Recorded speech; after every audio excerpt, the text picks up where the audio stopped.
Millions of us now have health insurance under the Affordable Care Act, or what some people call Obamacare.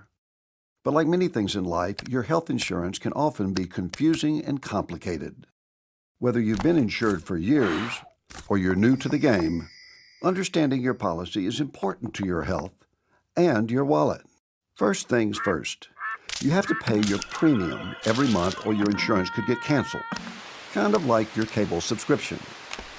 You can also think of it like a shared healthcare piggy bank. We all chip in each month, even if we're healthy, so the money is there when we need it. If you get insurance at work, your employer probably pays most of your premium and the rest comes out of your paycheck automatically. If you have Medicaid, you most likely don't have to pay any premium at all. The federal government and your state take care of that.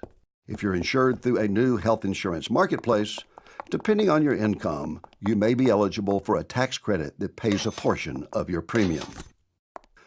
Once you have that shiny new insurance card, you'll want to try really hard to keep it in your wallet.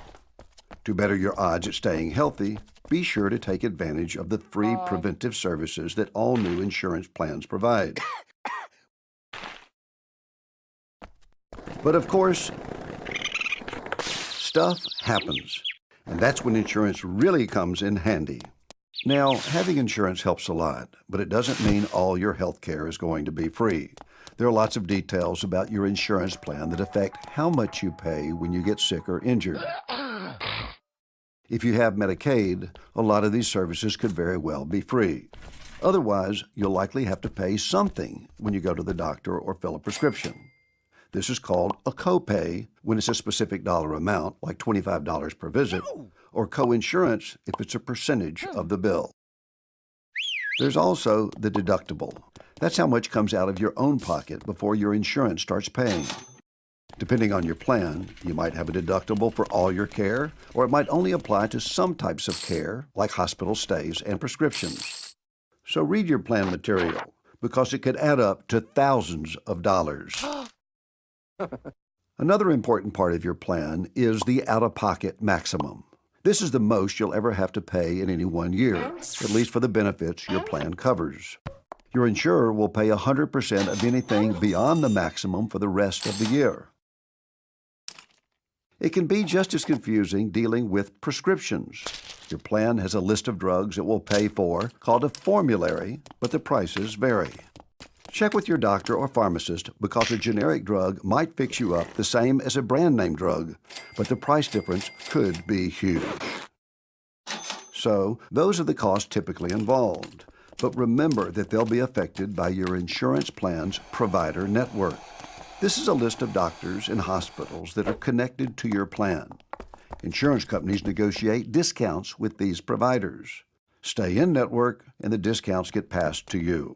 Go out of network and you could end up paying full price. And remember that out-of-pocket limit? It won't work if you go out of network. In some plans, like HMOs or EPOs, your insurance would pay nothing if you go out of network.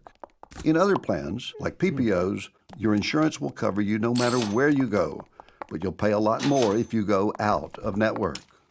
Also, if you want to visit a specialist, like an orthopedist, some plans require a referral from your primary care doctor. Sound easy enough? Well, sometimes staying in network can be tricky. In a hospital, it's possible that your surgeon could be in network while your anesthesiologist is not. If this happens to you, don't be afraid to negotiate with your provider or file an appeal with your insurer. So as you can see, there's a lot to think about when you choose an insurance plan each year. Some plans may have low premiums, but fewer doctors or hospitals and high deductibles.